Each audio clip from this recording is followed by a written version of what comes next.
Hey, what's up everyone? Welcome to our next episode of InterJovem, your exchange program on the radio and web. This week we have a guest from a very, very interesting country that is recently got its independence.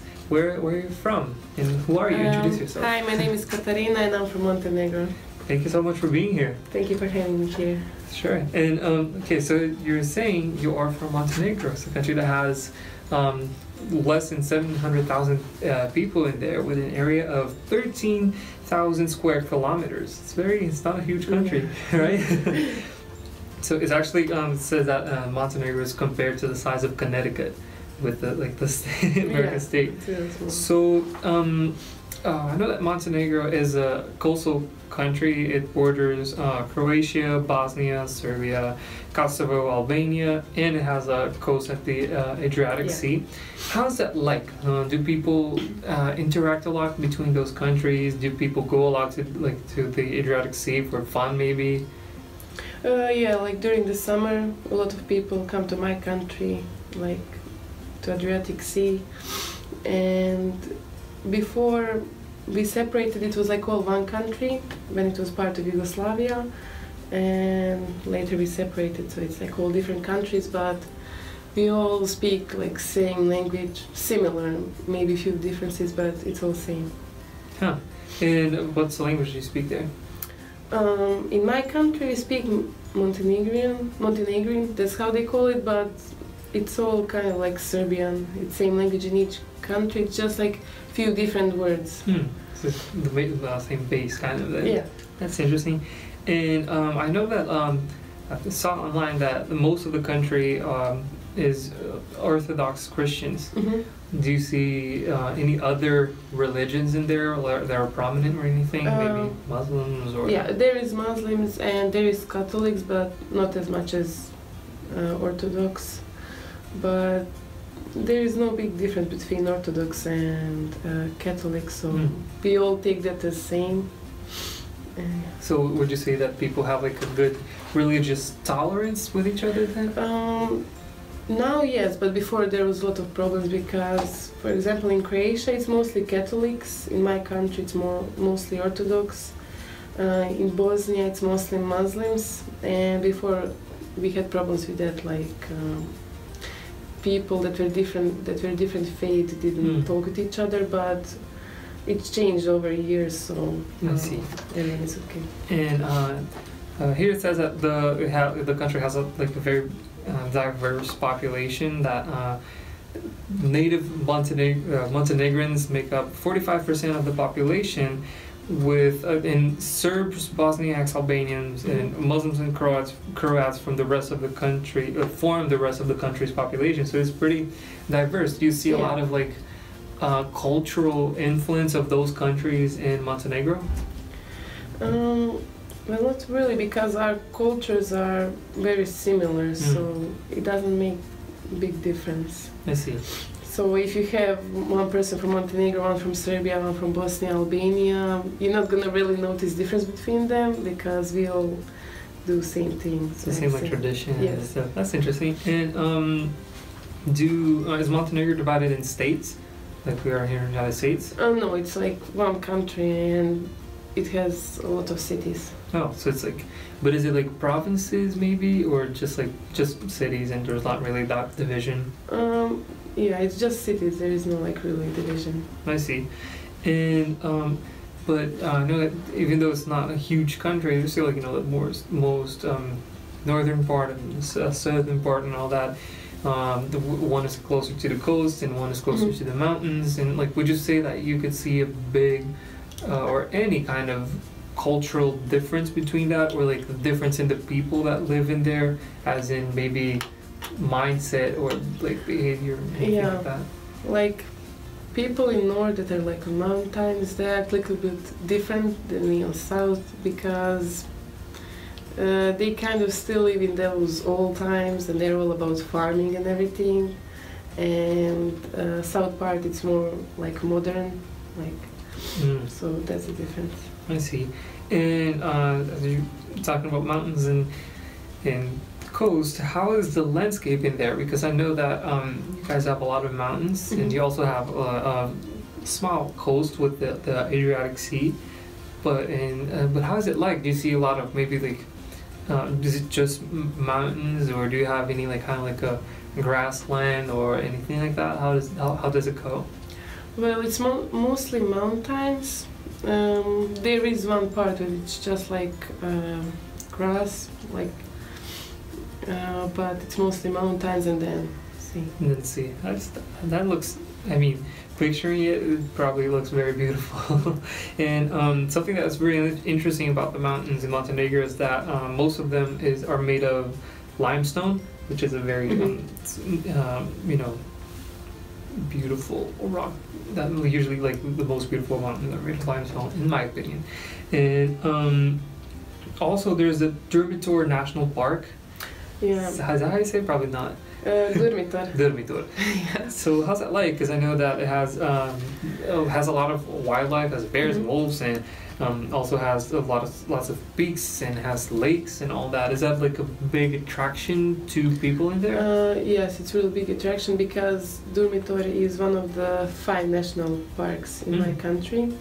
And a lot of people, when they come to my country, they go to visit it because everything is like so green and it's all nature, like it's not wind, so people have to go there. That's really nice. And it also has the Tara River Canyon. Yeah. Tara, how do you say it? Tara. Yeah. Yeah, which is gorgeous scenario as well. It says here that it's 1,300 meters deep. Yeah, it's really famous because it's the deepest canyon in Europe, and then it's second deepest canyon in the world. That's awesome. You know, here from Arizona, we have the Grand Canyon. So it's good to have that perspective. And so it also says in here that the mountains in Montenegro are one of the most like rugged ones in Europe. With like there's an average or more than like 2,000 meters high, which is like 6,600 feet, kind of, which is very interesting because the country also has a coastal line. So it's really interesting to see that it goes from like that high to that low, and it's a small country. And also there's like one of the most famous peaks is let's see if I can say this right, Bobatov Cook. Bobatov Cook, yeah. Bobatov Cook. And in the Durmitor Mountains, right? Is that also the big tourist attraction? Yeah, people go there to ski during the winter. To ski, yeah. That's cool. And but is there a lot of real like industry behind those, like all that mountains? Because I know that there's probably a lot of tourism in Montenegro. Is it something that is really appreciated by the people in there as well? Like, do people actually go for it, and do people value the mountains a lot, or is it? Yeah, people do value it because when they go there and like they see the view, like you can see almost whole country when you go up that mountain. So yeah, that sounds awesome. And also has the Lake Skadar. How do you say it? Skadar, but we actually call it Skadarsko jezero. Oh, what is that? Just like, does that just mean like lake? Skadar? It's yeah. Oh, and it's the largest lake in the Balkan region. I would assume that's also like a very big. Yeah, one part of the lake is like in my country, and one part is in Albania. So how's that like? Do people like, I don't know, like you're like kayaking there and you're just like, oh, in Albania? That would be weird. And also we were talking about the Tara Canyon, but the river is also very famous. I've heard about it in Brazil actually, that it's famous for having very clean water. Is that so? Is it that clean to be like worldly famous for being clean? Yeah, it is. It's really clean. That's awesome, because like, those big rivers nowadays are kind of going through some trouble. Yeah. Also, I want to know about the climate. How's the climate in Montenegro? Is it like hot? Is it very hot in the summers? So during the summer it's really hot because it's really humid comparing to here. Yeah. Yeah.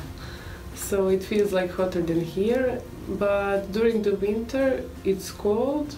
But in the area like near the coast, it doesn't snow. Oh. But on the mountains, it does. So it's really cold there. So it's during the winter there is difference between south and north. Like in south, it's not so cold because we don't have snow. But in north, it's really cool because it's snowing there. Higher altitude rates, all that. Yeah. And it also has that's the kind of average Mediterranean climate, then, Yeah. I guess, right?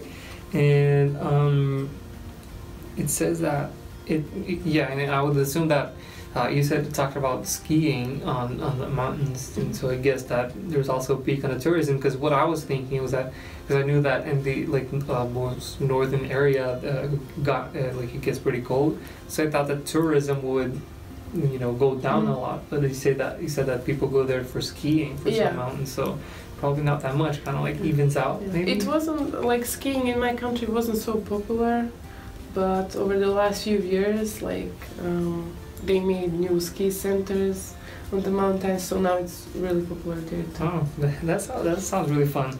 And I want to know, what is your favorite thing about your country? My favorite thing is that you can be on the sea and then you can just drive up north a few hours and be on the mountains and have that great view. Yeah, that's definitely. It's a small country, but everything is like close to you. So. Mm-hmm. That's a good thing, and it also has all those other beautiful countries around it. Yeah. So near. So that's awesome. And how are people in your country? Like, how are they? How do they interact with each other? Like, are people nice and warm? Like, do you say good morning to people walking by on the street? Like, when you greet someone, are people more like cold and like don't talk to the others, or? No, people they are nice in my country. Like, we say hi to each other, and we make sure that like everyone feels. Let's see.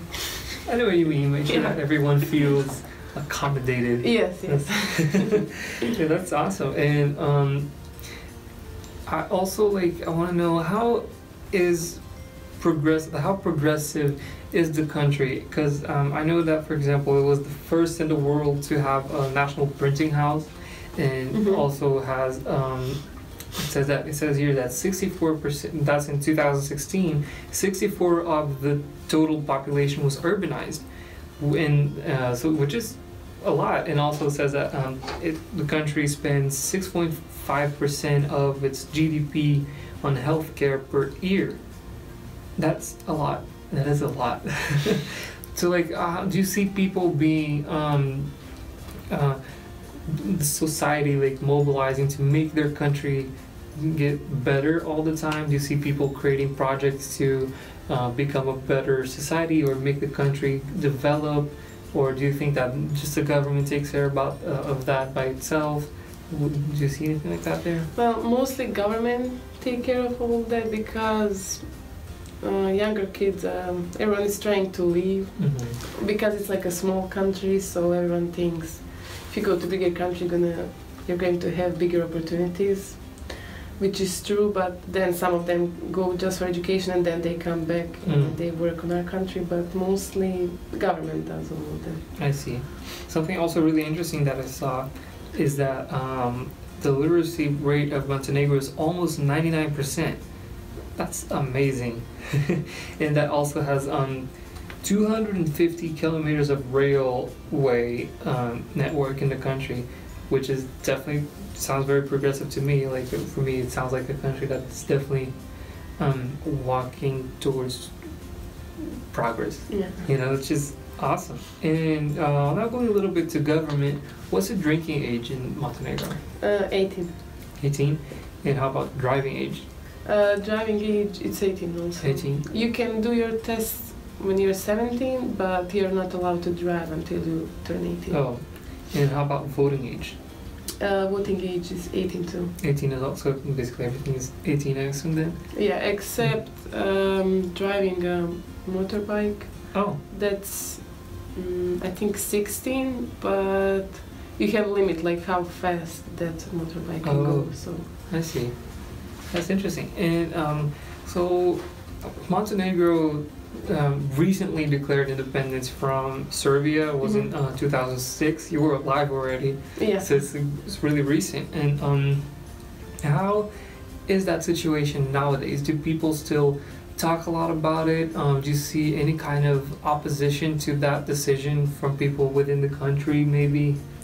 Well, people don't talk a lot about it because they didn't really feel the change, because even before, when we were one country, we kind of were separated. Like when Yugoslavia was broken, even though we stayed together with Serbia, it didn't feel like it was one country. So everyone was like, Montenegro and Serbia, they were working separate. So it wasn't a big difference for us when we separated officially in 2006. Huh. That's very interesting. And how does it work? The government works? Is it normal presidential elections, like it happens here in the United States, or is it different in any way? Yeah, we have presidential elections. I think every 4 years. 4 years. Yeah. Okay, that's interesting. And now I want to talk a little bit about education. You were saying that a lot of people go to other countries, bigger countries, to get education, and then maybe come back or not. Is education public or private in Montenegro? Well, you can have public or private, but it's mostly public. Mostly public? Yeah. Would you say it's a quality, like it's a good quality education there, the public ones? Yeah, I think it's really good quality. It's just, it depends how they want to study. Like a lot of kids want to leave because of the way we have to study there. For example, there we are studying more like from books, reading. But here it's more like we are reading something and then we are doing it in a real life, like we're trying to. So there's more practice. Yeah, there's more practice here than there, but our education is really good. Like we have to learn a lot more information than here. That's interesting. And also about private schools, are they considerably better than public schools, or are they not better at all? In my country, public schools are considered as better schools than private schools. Like people say, you go only to private school if you're not able to finish public school, so you pay for that. I see. Yeah. Huh, that's interesting. And so you're saying that it was hard. How many subjects do you have per year? Because like in Brazil, depending on the year of high school, you can go from like 15 to 18 subjects a year. And then here is like way lower than that. I had 16 subjects a year in my school when I was in elementary school and then high school. And then in university, I'm not sure, but you have a lot too. And is it, how many, like, in average, how many students per school? Is it like in American public schools that you have like at least like 1,200 students, or is it bigger? Yeah, at least 1,200 students. But in my town, where I'm coming from, we only have one high school. So. So it's probably, and do you guys have any kind of national exam, like you have the SATs in here? We don't have SATs, but for example, when you're finishing high school, when you're done with your senior year, you have to do 4 or 5 tests, I'm not sure, like, so 4 or 5 subjects actually. You have to do Serbian, you have to do math, then you can choose, do you want to do like English, or you want to do some other elective that you have, but you have to do tests for 4 or 5 subjects. And then when you're done with that, it doesn't mean that you're accepted to university. When you choose which university you want to go to, you have to go there and then take their tests to get accepted, because if you fail their test, you're not accepted. So you don't have like SAT that is for all schools. You have to go to each individual school and do tests for them. Oh, that's interesting. And but do the universities look at anything else other than the score that you get on their test? Like, do they look at your grades? Yes, they look at your grades from high school and the tests that you did at the end of your senior year. Huh, wow. And so are universities there free or public or private? Well, they are free if you, for example, if you want to go to university for business, there is 100 kids that will get everything paid for, so best 100 tests like best 100, will get everything paid for, and everyone below that will have to pay for something. Oh. So you have to get the best score so you can qualify for those 100. But Oh, I see. yeah. That's very interesting. And now moving on a little bit, I want to know about your health system.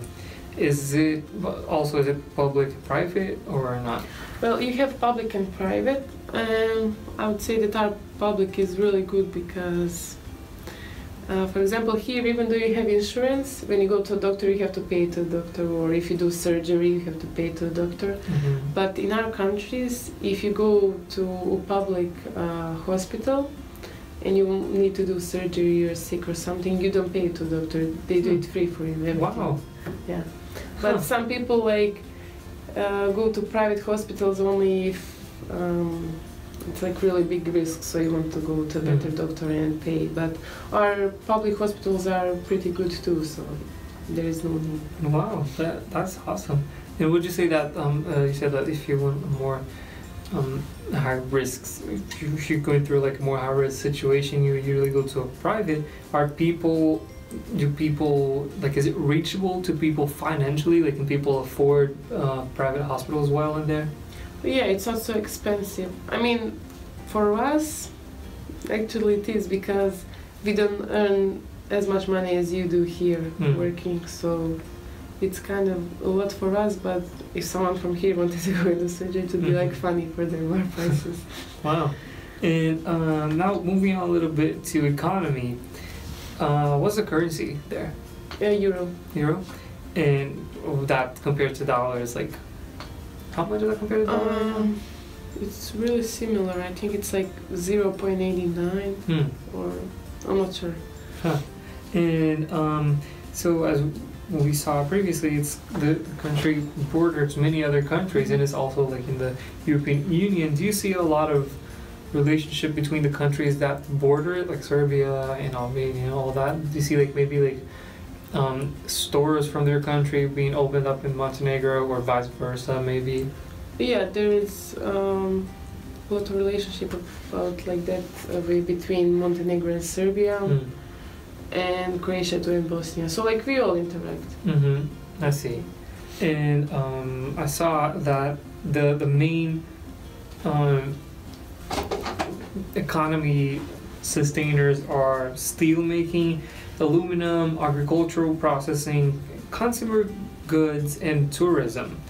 And which basically says that the economy in Montenegro is very service based, and so it's not the very high, but it's also a very small country. It they don't even reach like 1 million inhabitants. You know, it's like my city in Brazil has more people than that.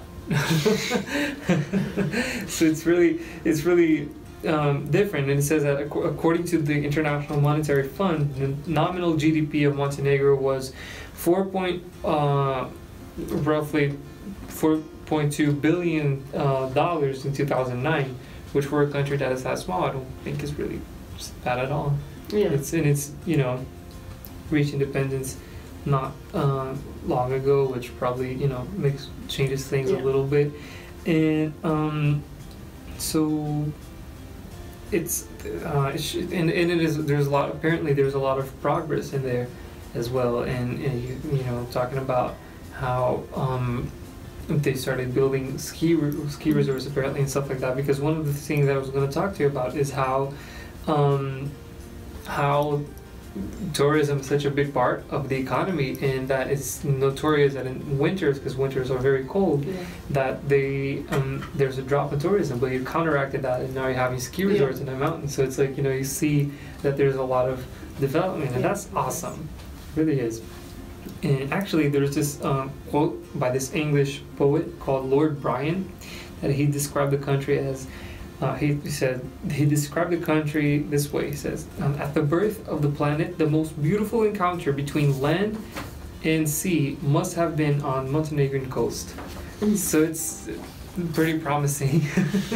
So how is that like? Do people from Montenegro, do they go a lot, like when they have vacations or something, do they go a lot do they stay in the country? Do they go to the mountains or to the coast, or is it only like for more touristy people? Do you see the natives actually valuing it and thinking like really wanting to be a part of all that and experiencing their own country in every way they can?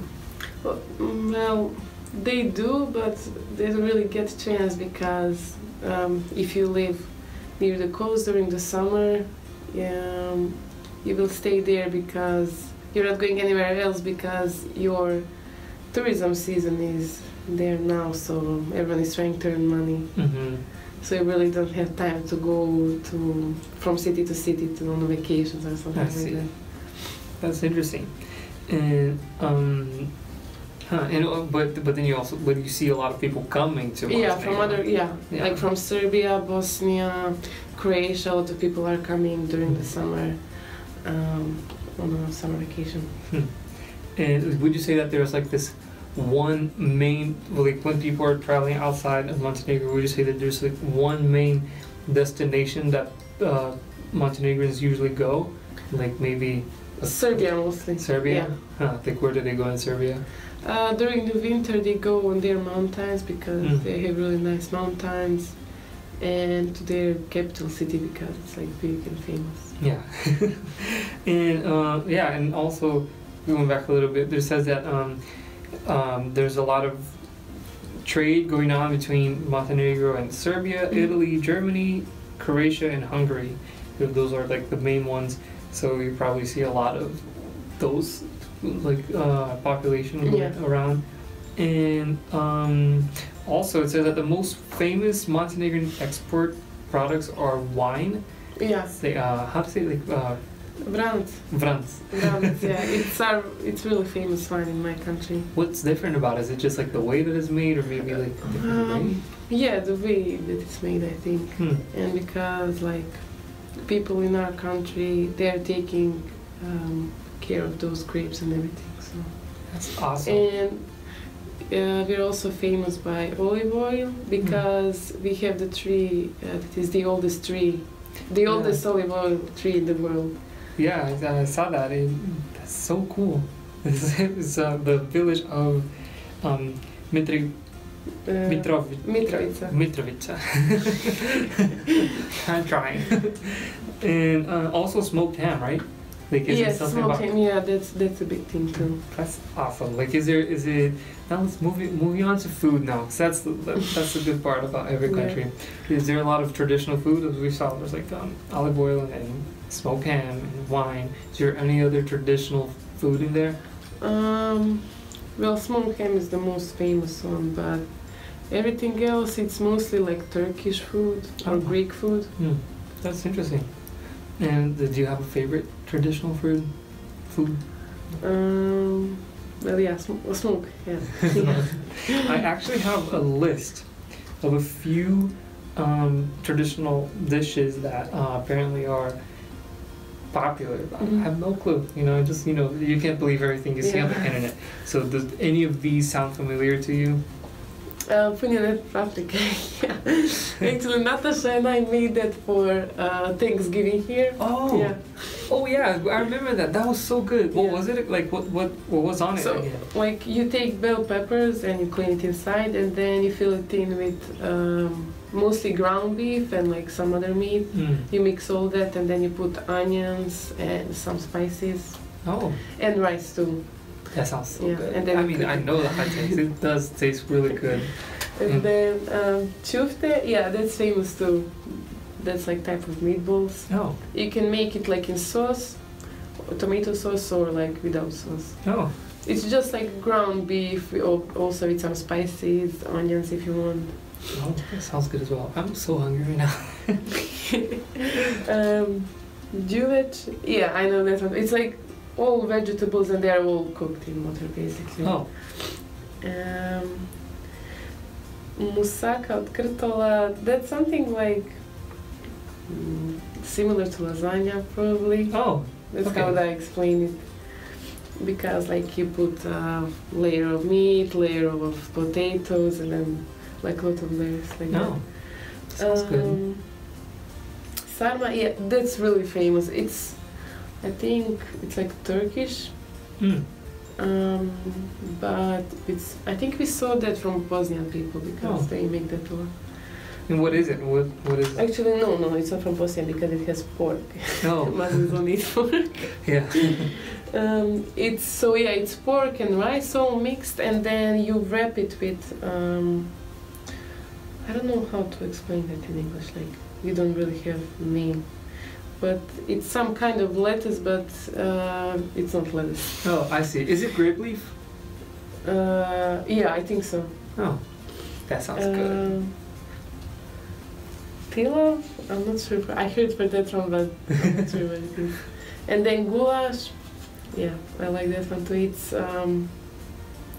It's basically meat and then vegetables and potatoes, all cooked in like tomato sauce, something like that. Oh, that sounds so good. And we saw, you told us there's a lot of wine production in there. Do you see people going there for that kind of, for like the wine cellar tourism? You know how there's kind of. Yeah, but only in our capital city, Podgorica. It's because like those the grapes and everything, it's not there. Okay, that's interesting. Is that more to the north or more to the south? North. It's like kind of central of the country. Oh, okay. That's interesting. And now let's move on to sports. What are the like most famous sports in Montenegro? I would say basketball and soccer and water polo too, like on the coast. Yeah. Oh, we awesome. have really good club. It's really famous. I think we were second in the world. Oh wow. Yeah. Huh, I did not expect that. That's awesome. And so you're here for basketball, right? Yeah. And is that a common thing for people to leave the country for pursuing sports in other countries? Yeah, everyone from my country is mostly leaving because basketball is like big in my country, but it's not really good. Like we don't have good club teams or something. I see. So just trying to get opportunities somewhere else. You have professional basketball there too, but you're not going to earn as much money as in other countries in Europe or in US. I understand. Yeah. And okay, so here's the thing. By the end of the interviews, that's my favorite part. I get these like lots of curiosities that I found on the internet. Once again, you cannot trust everything you see on the internet. It can be a misinterpretation or something. So I'm gonna tell you what it is, and then if it's right, you tell me. If you think it's wrong, tell me. Or if you never heard of it, it's fine. Okay. So first one says that it's customary for visiting guests to bring a bottle of wine and a box of coffee when invited by someone for a meal or a celebration. Yeah, that's true. Really? Like usually when you go to someone else's house, if you're a woman, you bring coffee and then like cupcakes or something like that. But if you're a man, you bring wine or some alcohol. Wow, that's very interesting. So people probably have a lot of coffee and alcohol in their homes, like they invite a lot of people. That's interesting. But is it considered like rude not to do it, or is it just like a good gesture? It's just like for a gesture. Mm-hmm. I mean, some people would consider it rude if you didn't bring it. Oh. But if you're close with someone, they will tell you don't bring it. But anyways, you're gonna bring it because it's kind of like a not written rule. Yeah, I see. That's like good manner thing, implicit. Also, this one says that Montenegro got its name. It means black mountain, like, from dark forest that covers the land, and the name dates back to the era of Venetian hegemony over the area in the Middle Ages. That is very interesting, and it makes sense. Like in Portuguese, like Montenegro, it makes complete sense to be like. Spanish means black mountain. Yeah, and it makes complete sense, and I never thought of that. And when I saw it online, I was like, of course. someone told me when I was small that few guys, like older guys, were swimming in the sea, and they looked over the mountains, and they were like really dark because of the forest, and they said maybe we should name our country like Black Mountain. And when you translate, it's Crna Gora in my language, which means Black Mountain. Oh, But I don't know if that's true. That sounds cool. Another one that I was gonna say that we got proved was that there, the oldest olive tree in the world is there, that is over 2,000 years old. Yes. And that more than 100,000 olive trees in the municipality of Bar are more than 1,000 years old. So it's a lot. That's amazing. That's like so interesting. I don't think you can find that kind of stuff anywhere else in the world. And what else? Okay, so also the Boyana is the only river in the world that flows downstream and upstream because of the configuration of the terrain. That's true. How does it work? I cannot think about like how that works to like go downstream and upstream. I'm really not sure how it works, but it does. And also that Montenegro is one of the founding members of the Red Cross. Yeah.